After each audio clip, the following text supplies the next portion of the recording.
지난 시간 우리는 아브라함에게 약속된 복을 함께 살펴봤습니다. 복. 하나님이 아브라함을 부르시면서 이 복을 약속하셨습니다.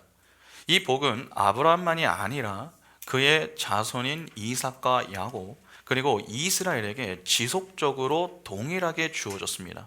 그러니까 하나님은 자기 백성에게 늘 이 복의 약속을 주신 것이죠. 그 복의 약속을 가장 먼저 받은 인물이 아브라함입니다. 그러면 아브라함에게 약속된 복, 다시 말해서 하나님의 자녀에게 주시겠다라고 약속하신 이 복의 정체가 무엇입니까?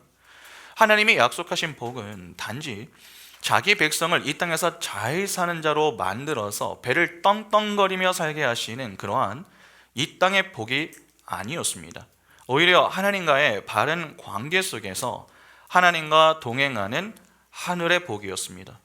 성경은 그 어디에서도 하나님을 잘 믿어서 승승장구하고 부귀영화를 누리며 장수하는 것을 복이다, 그렇게 이야기하지 않습니다.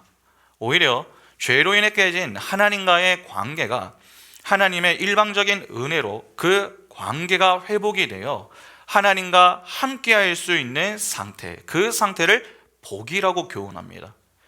왜 하나님과의 관계가 회복되는 것을 복이라고 이야기하는 것입니까? 여러분, 하나님이 가지고 계신 것이 무엇입니까? 생명입니다. 생명은 하나님 안에서 하나님과 함께할 때에만 누릴 수 있는 것입니다. 그러니까 하나님과의 바른 관계 속에서만 이 생명을 얻을 수가 있는 것이죠. 그러면 하나님 밖에 있으면은 어떻게 되는 것입니까? 생명 없음의 상태가 되기 때문에 죽는 것입니다. 생명을 상실하여 죽는 것은 복이 아니죠. 저주요 심판입니다. 사람에게 가장 귀한 것이 생명입니다. 아무리 세상에 많은 힘을 소유하고 있어도 생명을 잃으면 다 잃는 것입니다. 그래서 마가복음 8장 36절과 37절은 이렇게 말씀합니다. 사람이 만일 온 천하를 얻고도 자기 목숨을 잃으면 무엇이 유익하리요? 사람이 무엇을 주고 자기 목숨을 바꾸겠느냐? 누군가 수표로 온 집을 가득 채울 만큼의 천문학적인 부를 가지고 있는 부자가 있습니다. 그 수표는 부자가 살아있을 때의 가치가 있는 것이지, 죽으면 그 수표는 종이, 이거 아무것도 아닌 것이 되는 것이죠. 그러니까 인간에게 생명보다 귀한 것은 없습니다. 인간은 생명의 가치를 잘 알고 있습니다. 그래서 어떻게든지 생명을 잃지 않기 위해서 부단히 노력을 합니다. 운동도 열심히 하고 건강식품도 사서 챙겨 먹습니다. 전에 진시 황제는 불로초를 구하기 위해서 엄청 애를 쓰지 않았습니까? 왜 이러한 모습을 보이는 것입니까? 생명을 가장 큰 복으로 여겼기 때문에 그렇습니다. 그러나 인간의 노력으로 이 생명이라는 복을 얻을 수 없습니다. 그래서 역사 속 모든 인간들이 생명이라는 복, 즉 구원을 얻어내기 위해서 행위를 내세웠지만 지금까지 성공했다라고 하는 이야기가 들려오는 것은 없습니다. 그러니까 생명이라는 복은 인간의 노력으로 얻어낼 수 있는 것이 아니라 외부에서 누군가에 의해서 주어져야 하는 것이다 라고 하는 것을 알 수 있는 것이죠. 성경은 그 생명을 주실 수 있는 분을 바로 하나님이라고 소개하는 것이고, 그 복이 어떻게 주어지게 되는가를 기록하고 있는 것입니다. 여러분, 이를 어렵게 생각하지 마시기 바랍니다. 복음은 복을 담고 있는 이야기죠. 복음은 예수 그리스도의 십자가 사랑입니다. 그 예수 그리스도의 십자가 사랑과 은혜로 택한 백성이 복을 받게 되는 것, 그것이 바로 복음입니다. 그래서 성경은 복음이신 예수를 믿는 자들이 얻게 되는 것이 무엇이라고 이야기를 합니까? 생명이라고 이야기합니다. 요한복음 20장 31절에 오직 이것을 기록하면 너희로 예수께서 하나님의 아들 그리스도이심을 믿게 하려 함이요 또 너희로 믿고 그 이름을 힘입어 생명을 얻게 하려 함이니라. 여러분, 예수는 하나님의 아들이십니다. 하나님의 아들이면은 그분도 하나님이란 말 아닙니까? 하나님이 가지고 계신 것이 생명입니다. 그러면 당연히 예수도 무엇을 갖고 있겠습니까? 생명을 가지고 있는 것입니다. 그래서 성경은 예수를 믿어 예수 안에서 예수와 연합된 자들이 가지고 있는 것이 생명이다, 그렇게 이야기하는 것입니다. 생명은 오직 하나님 안에서만 누릴 수 있는 것입니다. 그런데 죄로 인해 하나님과의 관계가 단절되었습니다. 그러면 생명을 얻기 위해서는 반드시 무슨 문제가 해결이 되어야겠습니까? 죄의 문제가 먼저 해결되어야 됩니다. 그래서 이 문제의 해결자로 예수께서 오셔서 우리가 스스로 해결하지 못하는 이 죄의 문제를 먼저 해결해 주시는 것입니다. 그 죄의 문제가 해결되면은 자연스럽게 하나님과의 관계가 회복이 됩니다. 그러면 하나님이 주시는 생명을 누리게 되는 것 아닙니까? 그래서 성경은 하나님과 동행하며 하나님을 위해 사는 자를 복이 있는 자다, 그렇게 이야기하는 것입니다. 하나님은 자기 백성을 반드시 복의 자리에 서게 하십니다. 그런데 그 복의 자리에 서게 하시는 그 일에 인간의 공로는 하나도 개입되지 않습니다. 오직 하나님의 일방적인 은혜로 이루어집니다. 시작부터 끝까지 전부 하나님의 은혜밖에 없습니다. 그래서 역사를 통해서 이 사실을 교훈해 주시는 것이죠. 그 선두주자의 아브라함이 등장하는 것이고 그 후손에게 동일한 복을 지속적으로 약속하시며 하나님이 얼마나 약속에 신실하신가 하는 것을 이 택한 백성에게 보여주시고 가르쳐 주시는 것입니다. 하나님이 아브라함에게 복의 약속으로 땅과 민족을 제시하신 것은 당시에는 예수께서 오시기 이전이었습니다. 예수를 가르쳐 주실 수 있는 것이 하나도 없었죠. 그래서 하나님은 당시에 땅의 복으로 여겨지던 것들을 동원하여서 하나님이 주실 복과 그 복으로 인해서 주어질 풍성한 기쁨을 교훈하기 위해서 그렇게 말씀을 주셨던 것입니다. 그러니까 구약에서 제시되는 복들은 신약을 설명하기 위한 그림자인 것입니다. 그 모든 것은 다 예수 그리스도와 그분으로 인한 구원의 은혜와 영생의 기쁨을 설명하는 것입니다. 그래서 신약에 사는 우리가 할 일은 하나입니다. 진짜 복이신 예수 그리스도를 믿는 것입니다. 하나님의 은혜를 힘입어 예수 안에서 그분과 연합하여 사는 일에 힘을 쓰는 것이죠. 여러분, 그것이 진짜 복입니다. 그래서 우리가 지금 무엇을 하는 것입니까? 이렇게 주일에 나와 예배하며 말씀을 배우는 것입니다. 그러면 지금 우리는 어느 자리에 나와 있는 것입니까? 복된 자리에 나와 있는 것입니다. 내가 이 자리가 정말 복이 가득한 자리요, 복으로 인한 기쁨의 충만함을 누리는 자리임을 안다면은 절대로 대충 예배할 수 없습니다. 무미건조하게 찬양할 수 없으며 말씀 시간이 시작된과 동시에 숙면을 취하는 그러한 태도를 보일 수 없습니다. 그 속에 참 생명이 있음을 아는 자는 함부로 예배하지 못합니다.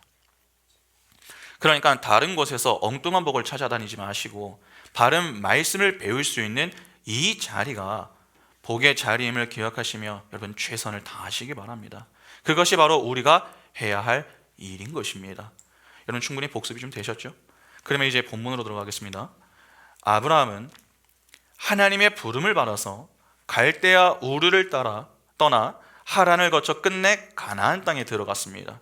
오늘 본문 5절을 보시면은 아브라함이 그의 아내 사레와 조카 롯과 하란에서 모은 모든 소유와 얻은 사람들을 이끌고 가나안 땅으로 가려고 떠나서 마침내 가나안 땅에 들어갔더라. 여기 보면은 아브라함이 약속의 땅에 들어가는 그러한 장면이 나옵니다.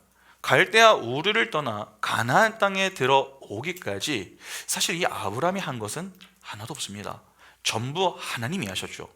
부르신 것도 하나님이 하셨고 하란에서 머물던 그를 다시 이끌어 내신 것도 하나님이 하셨으며 가나안에 도착하게 하신 것도 하나님이 하셨습니다. 이렇게 성경은 하나님의 부르심과 인도하심을 통해 구원받은 성도의 인생에는 하나님의 은혜밖에 없음을 간단하게 보여줍니다. 그러니까 5절까지를 통해서 성경은 믿음과 구원, 그리고 죄와 심판이 무엇인지 아무것도 몰랐었던 이 아브라함의 인생에 하나님이 일방적인 은혜로 찾아와 부어주심으로 심판이 임하여 멸망을 당할 이 바벨, 즉 갈대아 우르에서 건짐을 받아 오직 하나님의 열심에 의해 하나님이 약속하신 땅에 도착하게 되는 이 구원의 이야기를 짧은 그림으로 보여주는 것입니다. 일단 여기서 교회와 성도의 인생은 시작부터 마지막까지 하나님의 은혜밖에 없다라고 하는 사실을 분명하게 확인할 수 있습니다. 우리는 은혜로 시작을 하여서 은혜로 존재하는 자들입니다. 그 속에 인간의 행위와 공로가 개입될 수가 없습니다. 이는 누구도 하나님 앞에서 자랑할 수 없다는 말입니다. 다시 말해서 내가 이렇게 했다 또는 저렇게 했다, 그렇게 자기를 과시할 수 없다는 말이죠. 하나님은 택한 백성을 절대 교만의 자리에 서지 못하게 하십니다. 왜냐하면 교만은 패망의 선봉이기 때문에 그렇습니다. 교만의 자리에서 겸손의 자리로 데리고 가십니다. 그러면 여러분, 우리는 이제 아예 자랑을 못합니까? 아닙니다. 자랑할 수 있습니다. 다만 자랑의 대상이 달라집니다. 전에는 자랑의 대상이 자기 자신이었습니다. 나였습니다. 내가 이것을 했고 내가 저것을 했다. 그렇게 자신의 가치 있음을 인정받기 위해서 자기를 자랑했습니다. 그러나 나중에는 하나님을 자랑합니다. 바울을 한번 생각해 보시죠. 그가 예수를 만나기 전에는 어떻게 살았습니까? 자기를 자랑하면서 살았습니다. 빌립보서 3장 5절과 6절에 나는 8일 만에 할례를 받고 이스라엘 족속이요 베냐민 지파요 히브리인 중에 히브리인이요 율법으로는 바리새인이요 열심으로는 교회를 박해하고 율법의 의로는 흠이 없는 자라. 스스로를 가리켜 율법으로는 흠이 없었다, 그렇게 이야기를 합니다. 야, 자신을 향해서 이렇게 이야기할 수 있는 자가 몇이나 되겠습니까? 자신감이 충만했던 것이죠. 교만의 절정에 있었던 자가 바로 바울이었습니다. 그런데 그랬던 그가 이후 예수를 만나고 나서 어떻게 변합니까? 갈라디아서 6장 14절부터 18절 보시면 그러나 내게는 우리 주 예수 그리스도의 십자가 외에 결코 자랑할 것이 없으니 그리스도로 말미암아 세상이 나를 대하여 십자가에 못 박히고 내가 또한 세상에 대하여 그러하니라. 할례나 무할례가 아무것도 아니로되 오직 새로 지으심을 받는 것만이 중요하니라. 무릇 이 규례를 행하는 자에게와 하나님의 이스라엘에게 평강과 긍휼이 있을지어다. 이후로는 누구든지 나를 괴롭게 하지 말라. 내가 내 몸에 예수의 흔적을 지니고 있느라. 형제들아, 우리 주 예수 그리스도의 은혜가 너희 심령에 있을지어다. 아멘. 자기가 자랑할 것은 예수의 십자가밖에 없다, 그렇게 이야기를 합니다. 그러니까 이 자랑의 주체가 나에서 하나님으로 바뀐 것이죠. 그러면 이전에 그가 자랑하던 것은 당연히 어떻게 되겠습니까? 바울이 어떻게 여기겠습니까? 바울은 이렇게 이야기합니다. 빌립보서 3장 17절부터 12절 보시면 그러나 무엇이든지 내게 유익하던 것을 내가 그리스도를 위하여 다 해로 여길 뿐더러 또한 모든 것을 해로 여김은 내 주 그리스도 예수를 아는 지식이 가장 고상하기 때문이라. 내가 그를 위하여 모든 것을 잃어버리고 배설물로 여김은 그리스도를 얻고 그 안에서 발견되려 함이니 내가 가진 의는 율법에서 난 것이 아니요 오직 그리스도를 믿음으로 말미암은 것이니 곧 믿음으로 하나님께로부터 난 의라. 내가 그리스도와 그 부활의 권능과 그 고난의 참여함을 알고자 하여 그의 죽으심을 본받아 어떻게 해서든지 죽은 자 가운데에서 부활에 이르려 하노니 내가 이미 얻었다 함도 아니요 온전히 이루었다 함도 아니라 오직 내가 그리스도 예수께 잡힌 바 된 그것을 잡으려고 달려가노라. 바울이 이전에 그가 자랑하던 그 모든 것을 배설물, 즉 똥으로 여긴다고 합니다. 쉽게 말하면 하나님의 은혜를 제외하고는 다 쓰레기다, 그렇게 여긴 것입니다. 바울이 특별해서 그렇게 이야기하는 게 아닙니다. 하나님은 택한 백성을 모두 이 바울과 같이 자아인식이 바뀌는 자리, 교만에서 겸손의 자리로 인도하여 나의 나 된 것은 다 하나님의 은혜입니다. 그러한 고백을 받아내시는 것입니다. 그러면 이 고백을 할 수 있는 이유가 무엇 때문입니까? 하나님은 절대 중도에 포기하지 않으시는 분이십니다. 실패가 없는 분이시죠. 우리는 실수하고 우리는 실패할 수 있습니다. 그래서 우리는 힘들어하죠. 그러나 하나님은 그런 우리의 연약함과 부족함까지도 사용하여 그분의 뜻을 이루어내십니다. 합력하여 선을 이루시는 것이죠. 여러분, 우리가 못한다고 해서 하나님이 못하시는 게 아닙니다. 우리는 못해도 하나님은 하실 수 있습니다.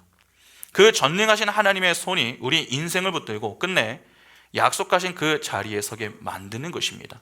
그래서 성도는 두려워하지 않아도 되는 것이죠. 이를 아브라함의 이야기로 짧게 먼저 보여주는 것입니다. 아브라함이 이렇게 부름과 인도함을 받아서 이렇게 약속의 땅에 들어가는 것을 보았느냐? 너희가 그렇게 될 자들이다. 그것을 보여주는 것입니다. 여러분, 아브라함은 믿음의 조상입니다. 그가 하나님의 일방적인 은혜를 입어 약속을 받았다면 믿음의 후손은 어떻게 되는 것입니까? 동일한 은혜로 그 약속을 받아 누리게 되는 것입니다.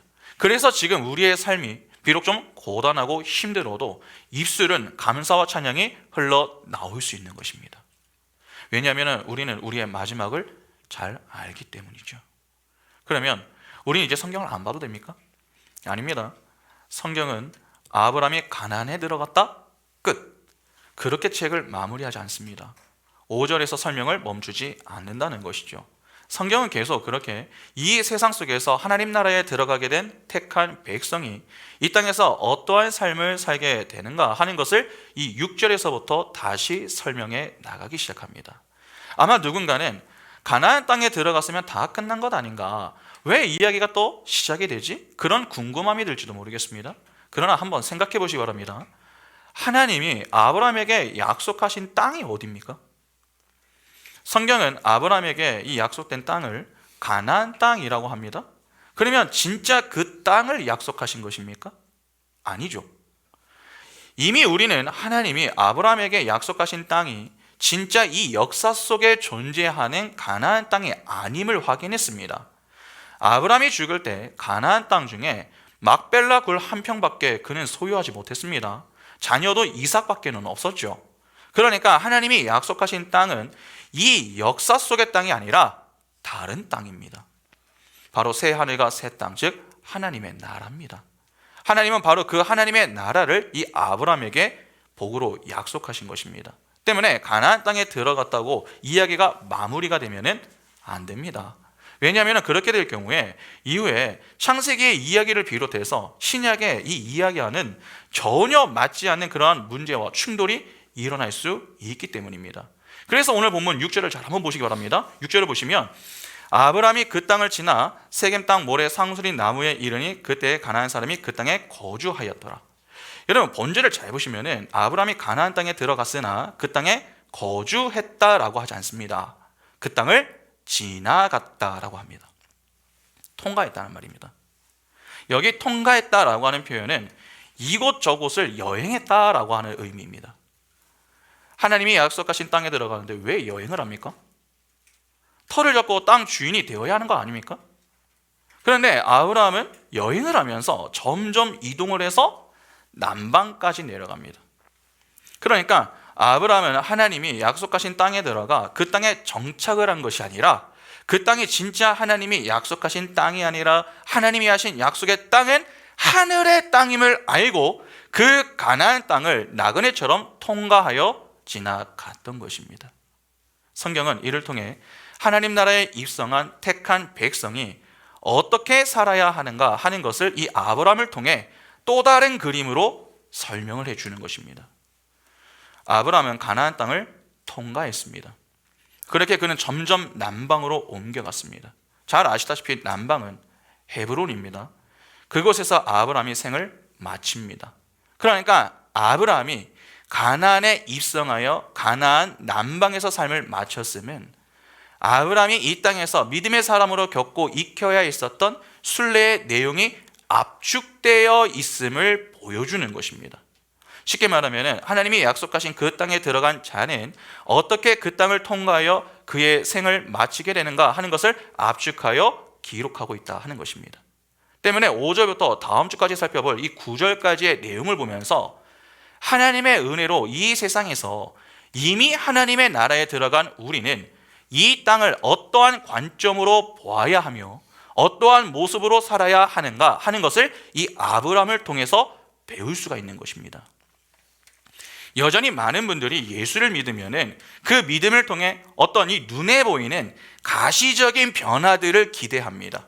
긍정적인 변화들이 있기를 바라는 것이죠. 예를 들어서 삶이 조금 윤택해지거나 내 인생에 해결되지 않았었던 어려운 이 문제들이 좀 해결이 되고 평탄대로가 놓이거나 또는 관계가 회복되고 하는 그러한 일들이 승승장구하는 모습 등 어떤 더 좋은 일들이 좀 가득하기를 기대하는 것입니다. 내가 선 자리가 하나님이 약속하신 젖과 꿀이 흐르는 땅으로 바뀌기를 소망합니다.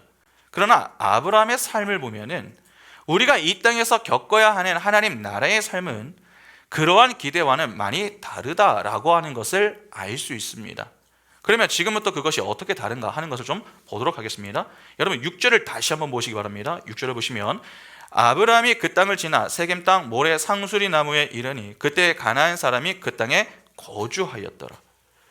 약속의 땅에 들어간 이 아브라함이 처음 도착했었던 곳은 세겜 땅 모래 상수리 나무였습니다. 히브리어로 모래는 지침, 교사의 뜻을 가지고 있습니다. 그래서 그 단어는 종종 무당이나 점쟁이로 번역이 되는 경우가 있습니다. 그리고 상수리 나무는 구약에서 가나안 종교의식과 관련되어서 사용되는 나무입니다.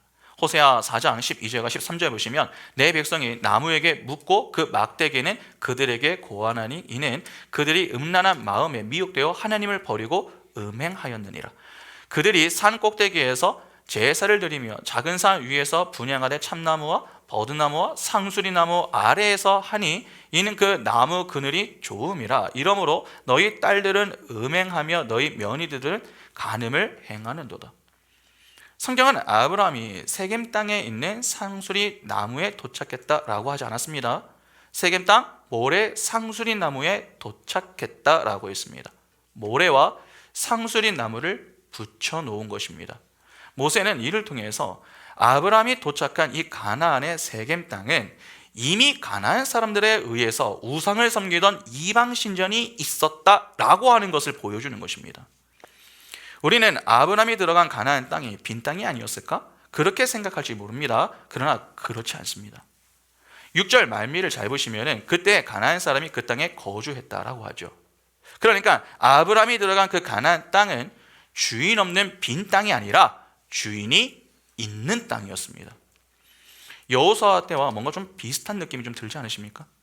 그 땅은 풍요와 다산의 가나안 이방 신상과 이방 신전이 있는 땅이었습니다. 그리고 그 이방 신에게 속하여 풍요와 다산을 따르는 가나안인들이 가득했던 그러한 땅이었습니다. 그러니까 아브라함은 우상 숭배가 가득한 그 땅에서 우상 숭배를 하는 가나안 사람들의 이 냉대 속에서 그 땅에 제대로 정착을 할 수가 없었던 것이죠. 아브라함의 행보를 보면은 아브라함은 북쪽에서 점점 내려갑니다. 가나안 땅의 북쪽인 갈릴리 땅은 아주 살기 좋은 곳입니다. 이 젖과 꿀이 흐르는 초지입니다. 그러나 그는 가나안 사람들에게 밀리고 밀려서 황무지였던 남방까지 쫓겨가는 그러한 형국입니다. 풍요와 다산을 따르는 사람들은 자기 이외의 모든 사람들이 적입니다.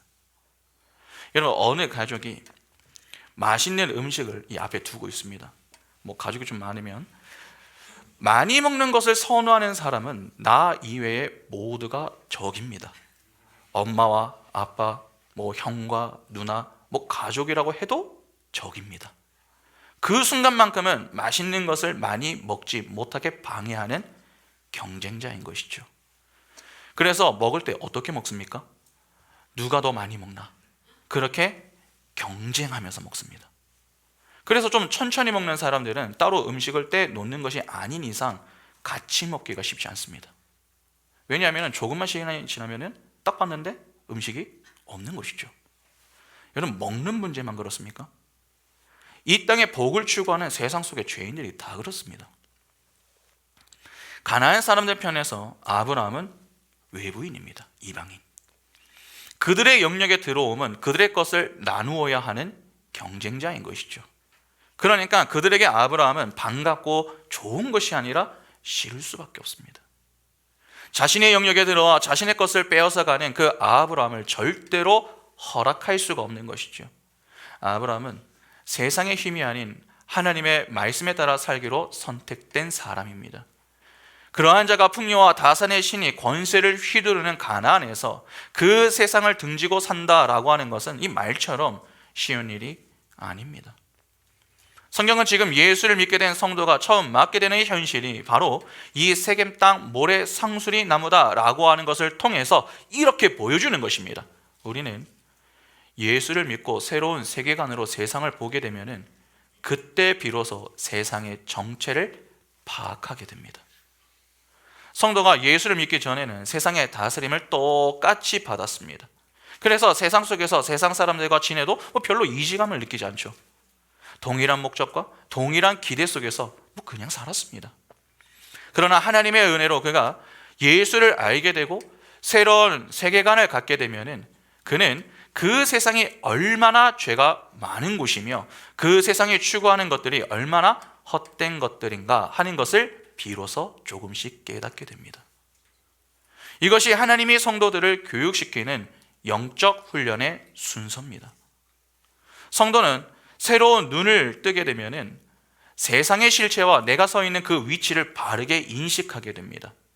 이 세상은 천국 백성인 나와는 전혀 다른 형식의 우상 숭배들과 풍요와 다산을 따라 이방인들이 가득한 무서운 땅이구나 라고 하는 것을 알게 되는 것이죠. 그러면 왜 하나님은 우리를 구원하셔서 바로 하나님 나라에 넣지 않으시고 세상 신이라 불리는 이 사단과 그 사단의 자식들이 가득한 이 세상 속으로 던져버리시는 것입니까?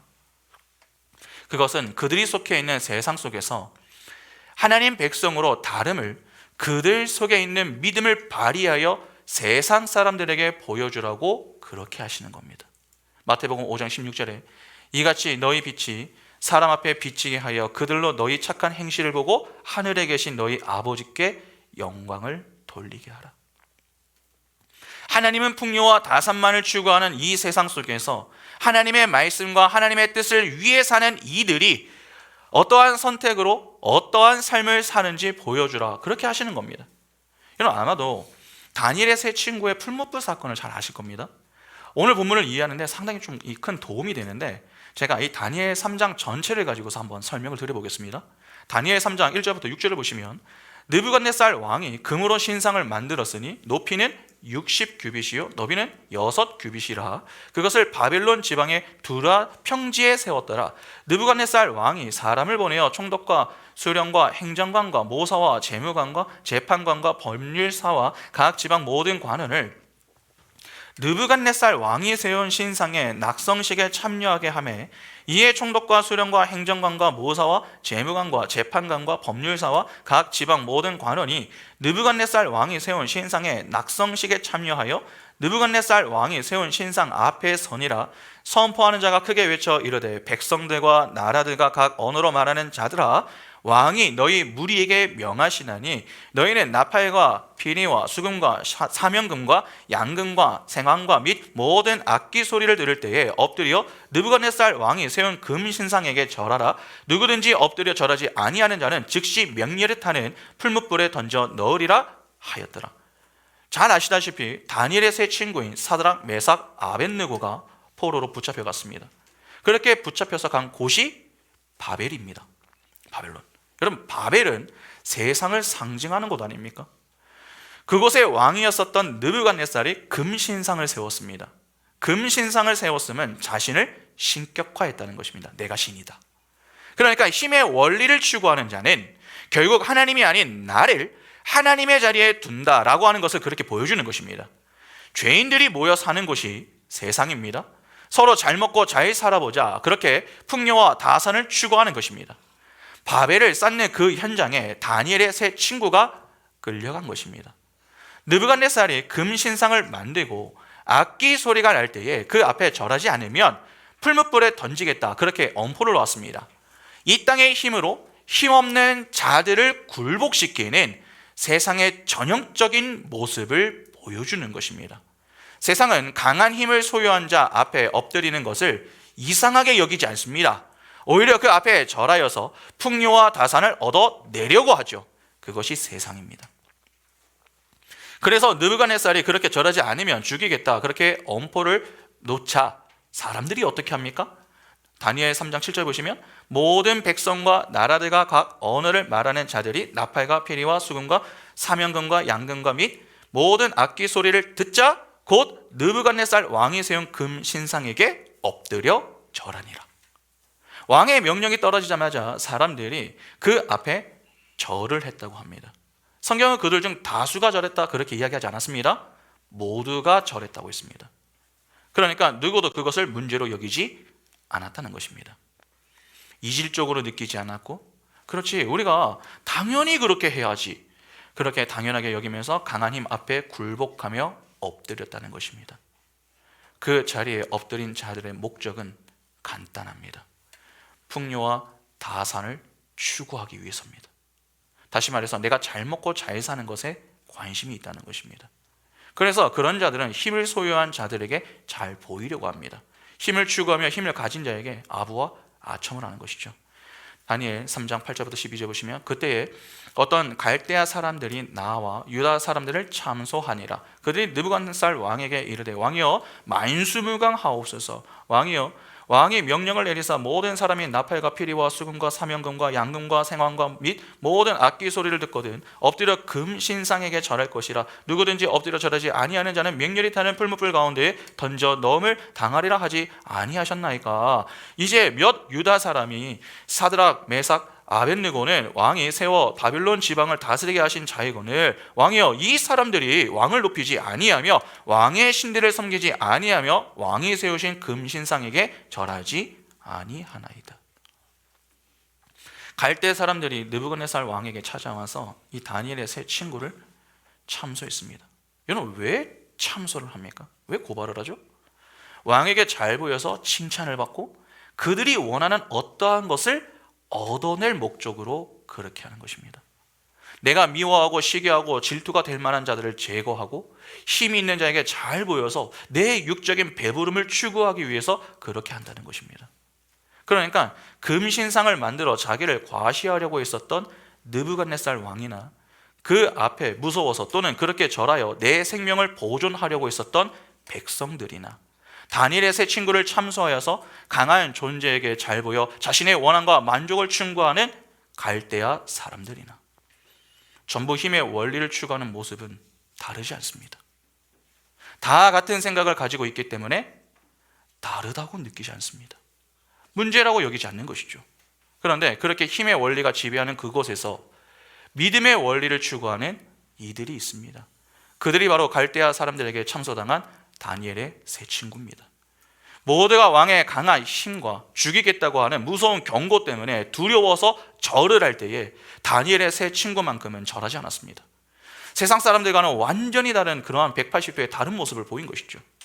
갈대아 사람들의 이야기를 느부갓네살 왕이 들었습니다. 모두가 자신의 힘 앞에 굴복을 하는데 다니엘의 세 친구만 굴복하지 않았다고 합니다. 여러분, 왕의 입장에서 그 이야기가 어떻게 들리겠습니까? 자신에게 도전하는 것으로 들리지 않겠습니까? 그래서 느부갓네살이 이렇게 반응합니다. 다니엘 3장 13절부터 15절에 느부갓네살 왕이 노하고 분하여 사드락과 메삭과 아벳느고를 끌어오라 말하며 드디어 그 사람들을 왕의 앞으로 끌어온지라. 느부갓네살이 그들에게 물어 이르되, 사드락 메삭 아벳느고야, 너희가 내 신을 섬기지 아니하며 내가 세운 금신상에게 절하지 아니한다 하니 사실이냐? 이제라도 너희가 준비하였다가 나팔과 피리와 수금과 사명금과 양금과 생황과 및 모든 악기 소리를 들을 때 내가 만든 신상 앞에 엎드려 절하면 좋거니와, 너희가 만일 절하지 아니하면 즉시 너희를 맹렬히 타는 풀무불 가운데에 던져 넣을 것이니 능히 너희를 내 손에서 건져낼 신이 누구이겠느냐 하니. 느부갓네살 왕이 분노하면서 당장 사드락 메삭 아벳느고를 불러서 마지막 기회를 줍니다. 느부갓네살의 제안은 다니엘의 세 친구들 편에서는 살 수 있는 마지막 기회입니다. 죽지 않을 수 있는 기회가 주어진 것이죠.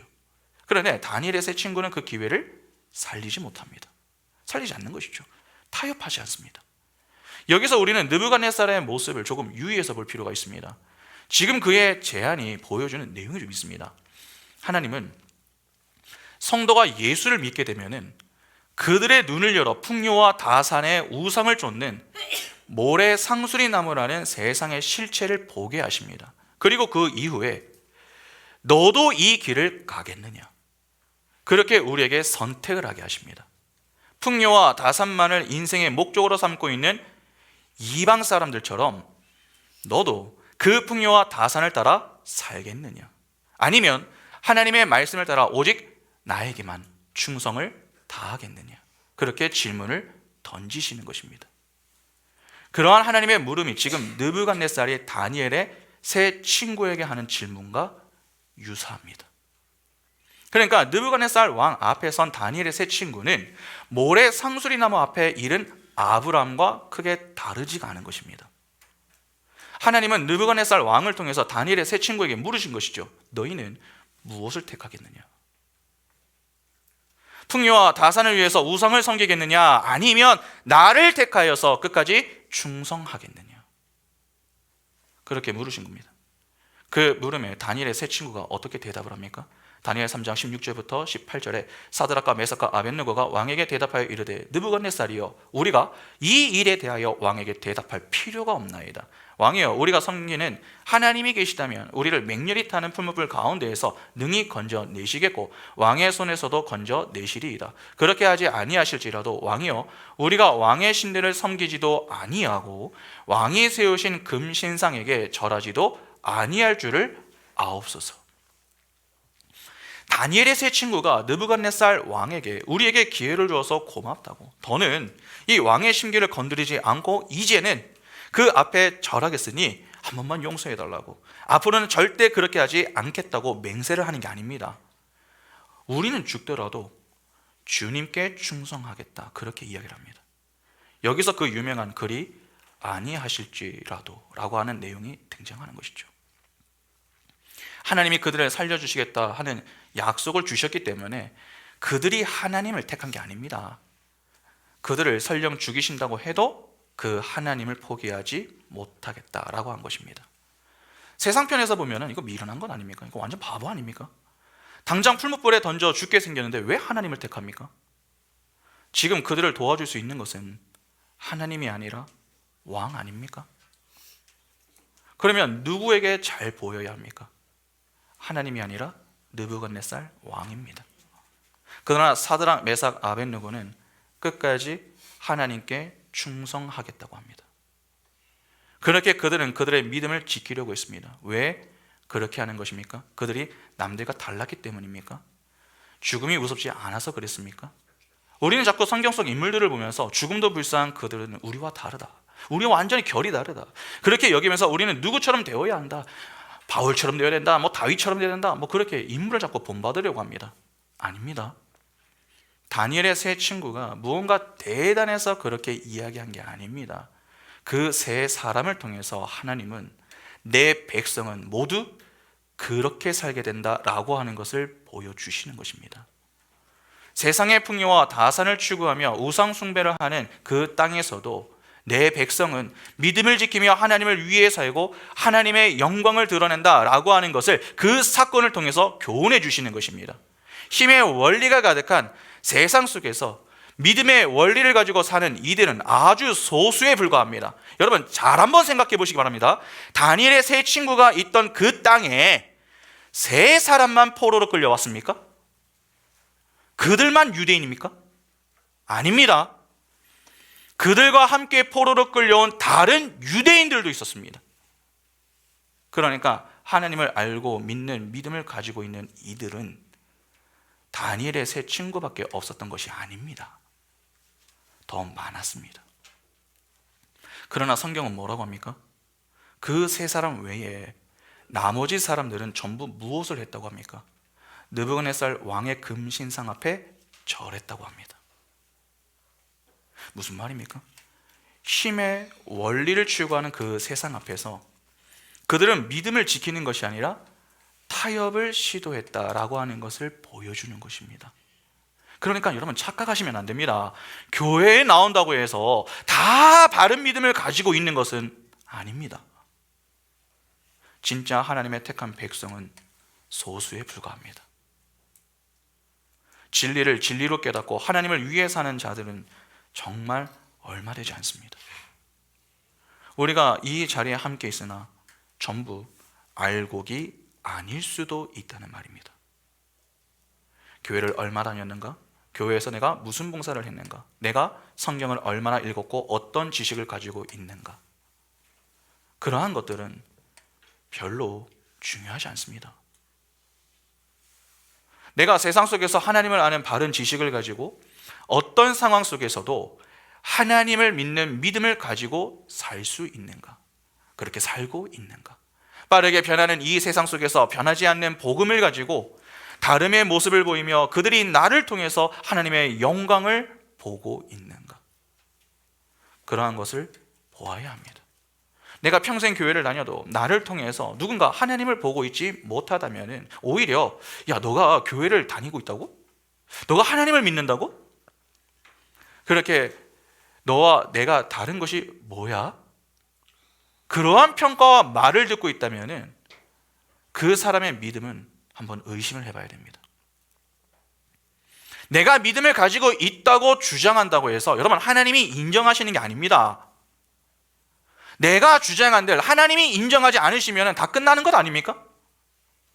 내가 중요한 게 아니라 하나님이 중요한 겁니다. 우리가 가장 잘못 생각하는 것이 무엇인 줄 아십니까? 교회만 나오면 끝이다. 그렇게 여기는 것입니다. 성경책만 가지고 있으면 되었다. 그렇게 여기는 것이죠. 종교 행위로 만족하려고 하는 것입니다. 아닙니다. 그것은 하나님의 은혜 없이도 얼마든지 할 수 있습니다. 우리는 하나님을 찾는다고 하지만 그 하나님이 성경에서 교훈하는 하나님이 아닐 수도 있습니다. 엉뚱한 하나님을 찾고 있는 것일 수도 있다는 것이죠. 가나안의 바알이 여러분 혹시 하나님이라고 하는 사실을 아십니까? 풍요와 다산의 신인 바알도 하나님입니다. 그러니까 두 하나님이 있는 것이죠. 여러분 자꾸 내가 하나님을 찾고 믿는다고 생각을 해서 그것으로 만족하면 안 됩니다. 내가 어떤 하나님을 찾고 있는가를 반드시 고민해야 됩니다. 하나님은 반드시 우리에게 물어보십니다. 너는 무엇을 선택하겠느냐? 이 질문을 조금 다르게 표현하면 너는 어떤 하나님을 믿을 거냐? 그렇게 묻는 것입니다. 우리의 육적 배부름을 줄 수 있는 그런 하나님을 찾는다면 우리는 가나안의 풍요와 다산을 허락하는 바알의 하나님, 엉뚱한 하나님을 찾는 것이 됩니다. 그 하나님을 찾는 자라고 열심과 열정이 없는 게 아닙니다. 열왕기상 18장 22절부터 29절 보시면 엘리야가 백성에게 이르되 여호와의 선지자는 나만 홀로 남았으나 바알의 선지자는 450명이로다. 그런즉 송아지 둘을 우리에게 가져오게 하고 그들은 송아지 한 마리를 택하여 각을 떠서 나무 위에 놓고 불은 붙이지 말며 나도 송아지 한 마리를 잡아 나무 위에 놓고 불은 붙이지 않고 너희는 너희 신의 이름을 부르라. 나는 여호와의 이름을 부르리니 이에 불로 응답하신 신 그가 하나님이니라. 백성이 다 대답하되 그 말이 옳도다 하니라. 엘리야가 바알의 선지자들에게 이르되 너희는 많으니 먼저 송아지 한 마리를 택하여 잡고 너희 신의 이름을 부르라. 그러나 불을 붙이지 말라. 그들이 받은 송아지를 가져다가 잡고 아침부터 낮까지 바알의 이름을 불러 이르되 바알이여 우리에게 응답하소서 하나 아무 소리도 없고 아무 응답하는 자도 없으므로 그들이 그 쌓은 제단 주위에서 뛰놀더라. 부르는 것에 이제 노는 겁니다. 뛰노는 거. 정오에 이르러는 엘리야가 그들을 조롱하여 이르되 큰 소리로 부르라. 그는 신인즉 묵상하고 있는지 혹은 그가 잠깐 나가는지 혹은 그가 길을 행하는지 혹은 그가 잠이 들어서 깨워야 할 것인지 하매 이에 그들이 큰 소리로 부르고 그들의 규례를 따라 피가 흐르기까지 칼과 창으로 그들의 몸을 상하게 하더라. 이같이 하여 정오가 지났고 그들이 미친 듯이 떠들어 저녁 소재 들을 때까지 이르렀으나 아무 소리도 없고 응답하는 자나 돌아보는 자가 아무도 없더라. 갈멜사 전투 잘 아시죠? 엘리야가 바알과 아세라 선지자 850명과 겨루어서 이긴 사건입니다. 그때 그들이 보인 모습을 보면은 그들의 열심을 잘 알 수 있습니다. 그들이 바알과 아세라에게 응답을 받기 위해서 어떻게 합니까? 아침부터 그들이 믿는 바알의 이름을 부릅니다. 제단 주위에서 뛰놉니다. 또 그들의 몸에 자의를 하면서 이 바알을 열심히 찾습니다. 인간이 보일 수 있는 모든 것을 다 동원하는 것이죠. 그러니까 엉뚱한 하나님을 찾는 자들에게 여러분 열심과 행위가 없는 것이 아닙니다. 어떠한 면에서 그런 자들이 우리보다 더 열심히 있습니다. 더 열정적입니다. 그러나 그렇게 열심히 섬겨도 응답이 없습니다. 인간 측에서 보일 수 있는 모든 치성을 다 보여도 돌아오는 것이 없습니다. 그래서 엉뚱한 열심을 가지고 신앙생활을 하는 자들은 열심을 내고도 돌아서면은 기쁨이 없습니다. 그냥 공허한 것이죠. 현실의 장벽과 문제를 만나면 괴로움이 가중되어 신앙의 회의가 들어서 엉뚱하게 반응합니다. 야, 내가 이렇게까지 열심히 했는데 내 인생은 왜 이렇게 좀처럼 변하지를 않느냐? 왜 나아지지 않지? 왜 하나님은 나를 인정해 주지 않으시지? 내가 왜 이렇게 힘들어야 되지? 하나님은 나를 왜 이렇게 힘들게 하시는가? 그렇게 고난과 고통의 의미를 발견하지 못하여서 불평과 원망만 합니다. 그러다가 그것이 지속되어서 쌓이면 서서히 하나님을 피하고 도망합니다. 그냥 세상으로 돌아가서 내 마음대로 사는 것입니다. 그런 자들이 세상 사람들과의 다름을 보일 수 있겠습니까? 없습니다. 오히려 세상의 시험과 유혹 앞에서 쉽게 타협합니다. 하나님이 나를 살려주신다고 약속하지 않으셨으니까, 살려주신다고 약속을 했는데 안 지키셨으니까 나도 이제 할 말이 있어. 그렇게 하나님이 아닌 다른 하나님을 택하여 내 육적 배부름을 추구하는 교만의 자리로 성큼성큼 나아갑니다. 하나님은 그러한 모습을 원하시는 게 아닙니다. 다니엘의 세 친구를 잘 보시기 바랍니다. 느부갓네살 왕이 건넨 제안에 그들이 단칼에 거절을 했습니다. 이에 분노한 느부갓네살 왕이 어떻게 합니까? 다니엘 3장 19절부터 27절을 보시면 느부갓네살이 분이 가득하여 사드락과 메삭과 아벳느고를 향하여 얼굴빛을 바꾸고 명령하여 이르되 그 풀무불을 뜨겁게 하기를 평소보다 7배나 뜨겁게 하라고 군대 중 용사 및 사람에게 명령하여 사드락과 메삭과 아벳느고를 결박하여 극렬히 타는 풀무불 가운데에 던지라 하니라. 그러자 그 사람들을 겉옷과 속옷과 모자와 다른 옷을 입은 채 결박하여 맹렬히 타는 풀무불 가운데에 던졌더라. 왕의 명령이 엄하고 풀무불이 심히 뜨거움으로 불꽃이 사드락과 메삭과 아벳느고를 붙든 사람을 태워 죽였고 이 세 사람 사드락과 메삭과 아벳느고는 결박된 채 맹렬히 타는 풀무불 가운데에 떨어졌더라.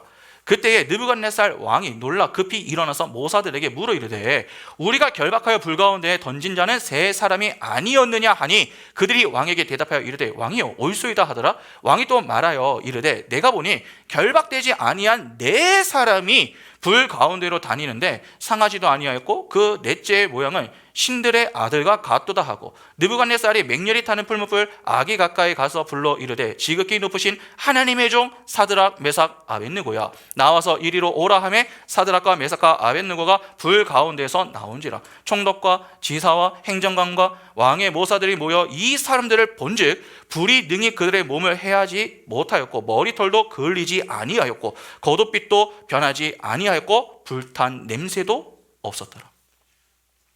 다니엘의 세 친구를 향한 분노로 그들을 죽이려고 했습니다. 실제 그들을 죽이기 위해 풀무불에 던졌습니다. 느부갓네살 왕은 다니엘의 세 친구의 모습을 여러분 다름으로 여기지 않았습니다. 틀림으로 여겼습니다. 그래서 그들을 죽이고자 했던 것이죠. 그러나 틀림으로 여겨 죽이고자 했었던 그들이 어떻게 되었습니까? 죽지 않았습니다. 그 모습을 본 느부갓네살의 반응이 중요합니다. 다니엘 3장 28절부터 30절 보시면 느부갓네살이 말하여 이르되 사드락과 메삭과 아벳느고의 하나님을 찬송할지로다. 그가 그의 천사를 보내사 자기를 의뢰하고 그들의 몸을 바쳐 왕의 명령을 거역하고 그 하나님 밖에는 다른 신을 섬기지 아니하며 그에게 절하지 아니한 종들을 구원하셨도다. 그러므로 내가 이제 조서를 내리노니 각 백성과 각 나라와 각 언어를 말하는 자가 모두 사드락과 메삭과 아벳느고의 하나님께 경솔히 말하거든 그 몸을 쪼개고 그 집을 거름토로 삼을지니 이는 이같이 사람을 구원할 다른 신이 없음이니라 하더라. 왕이 드디어 사드락과 메삭과 아벳느고를 바벨론 지방에서 더욱 높이니라. 그렇게 자신을 신격화하여서 자신을 섬기라고 했었던 이 느부갓네살 왕이 뭐라고 합니까? 사드락과 메삭과 아벳느고가 믿는 하나님 외에 다른 신이 없으며 하나님 외에 사람을 구원할 다른 신이 없다고 합니다. 이는 느부갓네살 왕이 여러분 다니엘의 세 친구를 통해서 누구를 본 것입니까? 하나님을 본 것입니다. 하나님은 바로 이를 위해서 성도를 구원하신 이후에 세상으로 돌려보내시는 것입니다. 우리를 통해서 하나님의 살아계심과 역사하심을 보고 깨닫고 하나님을 경외하도록 하기 위해서 그렇게 하시는 것입니다. 요한복음 17장 15절부터 18절에 내가 비웃는 것은 그들을 세상에서 데려가시기를 위함이 아니요 다만 악에 빠지지 않게 보존하시기를 위함이니이다. 내가 세상에 속하지 아니한 같이 그들도 세상에 속하지 아니하였사옵나이다. 그들을 진리로 거룩하게 하옵소서. 아버지의 말씀은 진리니이다. 아버지께서 나를 세상에 보내신 것 같이 나도 그들을 세상에 보내었고. 주님은 우리를 구원하시고 다른 곳으로 보내지 않으십니다. 세상으로 보내십니다. 예수께서도 12사도를 부르시고 세상으로 보내시죠. 그렇게 하나님은 택한 백성을 불러서 세상으로 파송하십니다. 그 파송을 통해서 주께서 우리에게 보고 싶은 것은 다른 게 아닙니다. 성도가 세상 속에서 세상의 악에 빠지지 않고 사는 것입니다. 그래서 주께서 우리를 위해서 이 가르쳐 주시는 기도 속에 무슨 내용이 들어가 있습니까? 마태복음 6장 13절에 우리를 시험에 들게 하지 마시옵고 다만 악에서 구하시옵소서. 나라와 권세와 영광이 아버지께 영원히 있사옵나이다. 아멘. 다만 악에서 구하시옵소서. 악에 빠지지 않게 해달라는 간구가 들어가 있습니다. 영적으로 눈을 뜨지 못한 자들은 주님이 세상으로 파송하는 그 일을 못마땅하게 여깁니다. 야, 내가 왜 저 이 힘든 길을 가야 되는가? 하나님 왜 저를 힘든 곳으로 보내십니까? 그렇게 불평하고 결국 돌아서게 됩니다. 그러나 영적으로 눈을 뜬 자들은 세상의 정체를 확인하고 풍요와 다산의 세상과 가난과 고난과 십자가의 주님 사이에서 머뭇거리지 않고 너는 무엇을 선택하겠느냐? 그런 선택의 기로에 설 때마다 주님, 저는 주님을 선택하겠습니다. 그렇게 주저없이 주님을 선택하며 따르게 됩니다. 그리고 그렇게 우리가 세상을 버리고 하나님을 선택했으면 우리가 계속 세상에서 살되 세속 물들지 않는 경건과 헌신의 삶을 통해 증명이 됩니다. 결국 우리가 선택한 것이 우리의 삶으로 드러나기 때문이죠. 그것을 증명해주는 대상은 내가 아닙니다.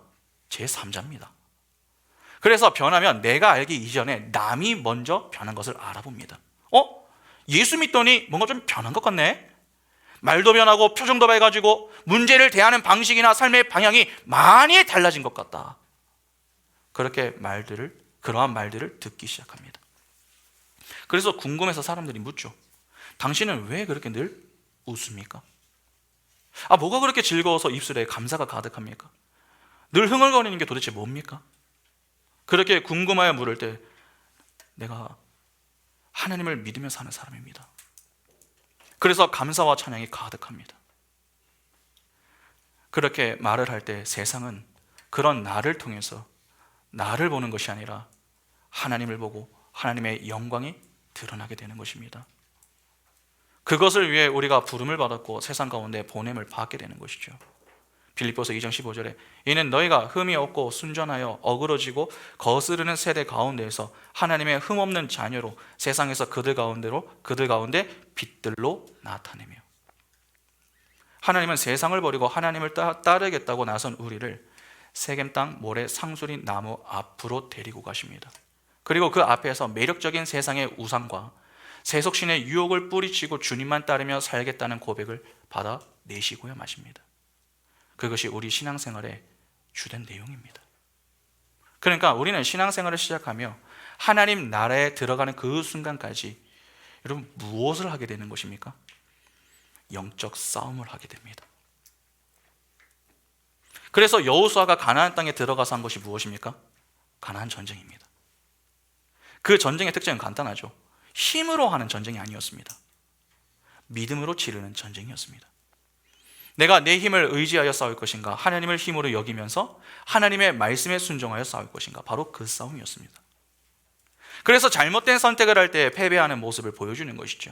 설령 우리 눈으로 볼 때에 충분히 승산 있는 그러한 싸움처럼 보여도 그 전쟁은 패할 수밖에 없는 것입니다. 그것이 바로 아이성 전투입니다.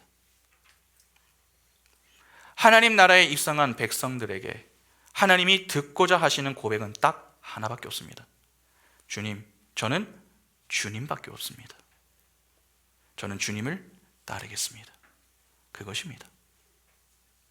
가나안 땅은 우리가 뿌리박고 살 땅이 아닙니다. 통과해야 할 땅입니다. 그 땅은 우리의 충성의 대상이 오직 하나님 한 분밖에 없음을 확인하고 증명해야 할 가나안 신전들이 줄지어 있는 곳입니다. 그런 의미에서 하나님의 백성들이 이 세상에서 살고 있는 가나안 땅은 순례의 종착지가 아니라 순례자의 믿음의 질을 평가하는 시험장이다 라고 해도 틀리지 않습니다. 그래서 성경을 보면은 하나님이 약속하신 그 가나안 땅에 이 기근이 들었다라고 하는 이야기가 종종 나오는 것입니다.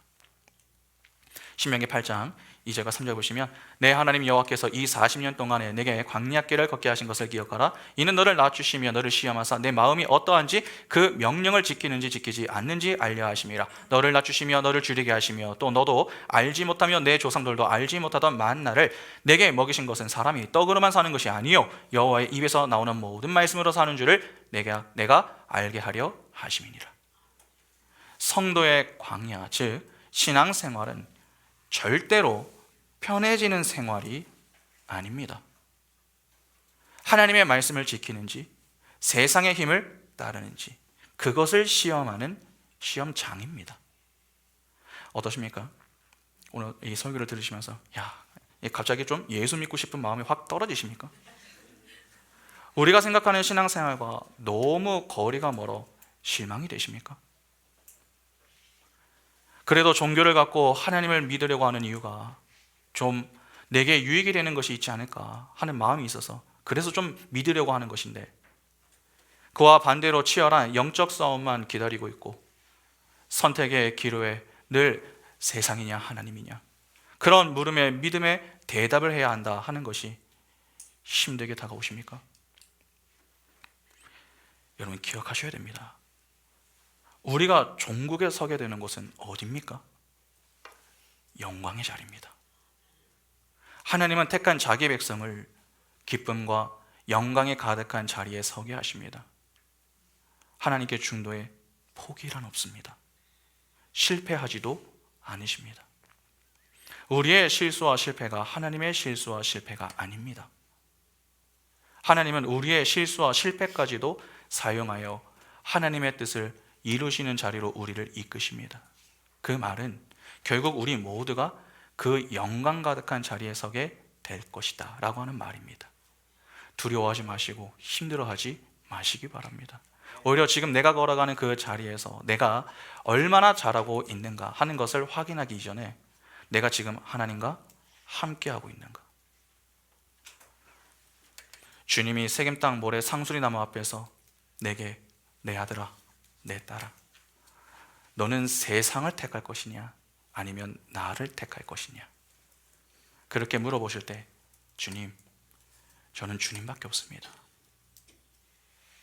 제가 주님을 사랑하는 줄 주님이 아시지 않습니까?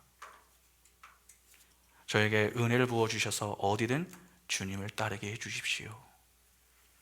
그렇게 주님을 믿는 그 믿음 안에서 주님과 동행하기를 힘쓰는 그 인생이 바로 복된 인생인 것입니다. 자꾸 뭐 다른 것을 하려고 하지 마시기 바랍니다. 하나님과 그분이 보내신 자 예수 그리스도를 믿는 것, 그 예수의 십자가 복음을 아는 일에 최선을 다하면 되는 것입니다. 다른 것은 조금 부족해도 우리가 그 일에는 사활을 걸 수 있는 은총이 있기를 바랍니다. 그리하여 우리의 광야 인생길이 비록 험난할지라도 하나님과 동행하며 하나님이 듣고자 하시는 고백, 저는 주님만 따르겠습니다. 그러한 믿음의 고백과 순종으로 세상에 속한 자들이 우리를 통해 하나님을 바라보고 끝내 우리가 그 영광의 자리에 서서 영광의 하나님을 찬미할 수 있는 복이 우리 인생에 늘 충만할 수 있기를 간절히 소망합니다. 함께 찬양하겠습니다.